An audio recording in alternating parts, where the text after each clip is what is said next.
Si vous avez suivi mon cours de développement web avec Java EE, vous avez vu qu'une application web Java devait être servie par un serveur d'application web Java, ou conteneur de servlet. Et nous avions exploité ce que l'on peut considérer comme un standard en la matière, c'est le serveur Apache Tomcat. Nous avions, à l'occasion de ce cours, créé une application qui n'est ni plus ni moins qu'un ensemble de classes Java et de contenu web, HTML et JavaScript notamment. Et cette application avait zippé avec l'extension .war pour Web Archive. Traditionnellement, on a donc un serveur qui est démarré sur la machine, Apache Tomcat par exemple, et ce serveur sert une ou plusieurs applications web Java. Ce qu'on démarre, c'est donc un serveur Tomcat, ce qui semble a priori assez incompatible avec Spring Boot, où il s'agit plutôt de démarrer l'application Java elle-même. Alors, avant l'ère Spring Boot, et ceux qui ont suivi mon cours Spring 3 le savent, il n'y avait pas de souci. Mais désormais, comment va-t-on procéder? Eh bien, la bonne nouvelle, c'est que rien n'empêche une application Java de démarrer un conteneur de servlet comme Tomcat. On inverse donc les rôles, et plutôt que de déposer une application web dans Tomcat, eh bien on va déposer Tomcat dans l'application web. Alors en vérité, c'est quelque chose que l'on a déjà expérimenté, rappelez-vous, avec l'application de démonstration que l'on avait fait générer avec Spring Initializer. Et on va appliquer dans notre nouvelle application la même solution que pour l'application de démo, en ajoutant à notre application Invoice le starter Spring Boot Starter Web. Alors je vais copier-coller ce qui avait été généré dans l'application de démo. Voilà, ici par exemple, et je vous remets au passage le code de cette dépendance sur la plateforme. Là encore, pas besoin de version sur cette dépendance, celle-ci est fournie par le parent Spring Boot Starter Parent. Voilà, et on relance l'application tout bonnement.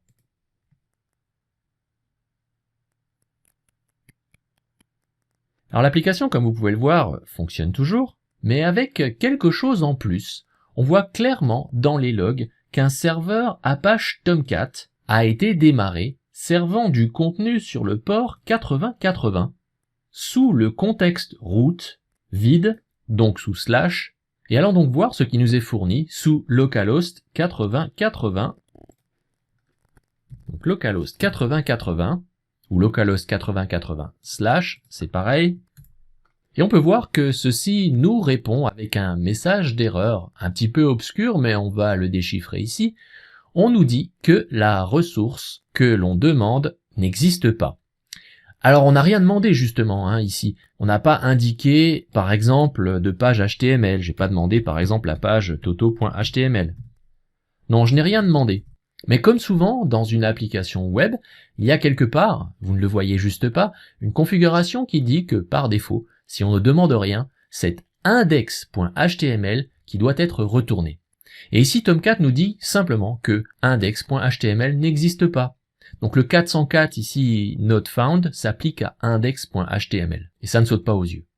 Et le petit message, ici en haut, dit également, eh bien, je te présente ce message d'erreur, ici 404, de façon pas très jolie, mais si tu voulais que je t'affiche cette erreur joliment, eh bien, cela ne tient qu'à toi. Il faut simplement que tu me fournisses quelque chose sous l'URL /erreur pour m'aider à le faire. Donc il y a deux choses ici que vous n'avez pas. Vous n'avez pas de index.html et vous n'avez pas de ressources sous /error. Voilà ce que veut dire ce message d'erreur au complet. Alors, souvenez-vous, c'est déjà une situation que l'on avait vécue avec l'application de démo. Et on avait découvert que, de base, si l'on voulait que notre application serve des pages, il fallait mettre ces pages dans un répertoire nommé par exemple statique, situé à la racine du class path, donc avec Maven dans un répertoire resources. Donc je vais faire exactement la même chose dans mon application Invoice. Sous resources, je vais créer un répertoire statique. Et dans statique, eh bien, je vais créer cette page HTML index.html. Et je vais juste rajouter un petit titre. Je vais l'appeler bonjour, pourquoi pas. et dans le body également afficher bonjour.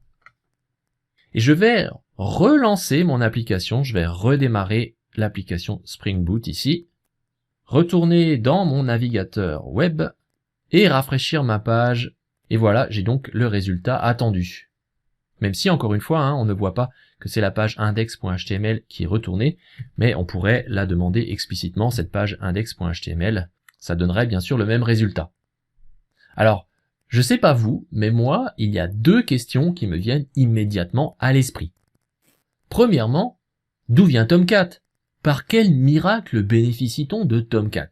Et pourquoi Tomcat et pas Jetty ou Undertow? Pourquoi sur le port 8080? Et pourquoi le contexte route / et pas /web ou / autre chose? Et si je veux changer ce comportement, comment est-ce que je fais? Deuxième question. J'ai dû redémarrer l'application Spring Boot pour que ma page HTML soit visible. C'est un peu contraignant pour un serveur destiné à servir du contenu web, par définition très volatile. Sans Spring Boot, de manière plus traditionnelle on va dire, cette page index.html aurait été disponible sans redémarrage du serveur Tomcat. Et encore une fois, c'est plutôt le comportement standard que l'on attend d'un serveur d'application. Ok, tout cela est plutôt intriguant. Et avant d'aller plus loin dans le développement de notre application web, on va d'abord essayer de répondre à ces deux questions.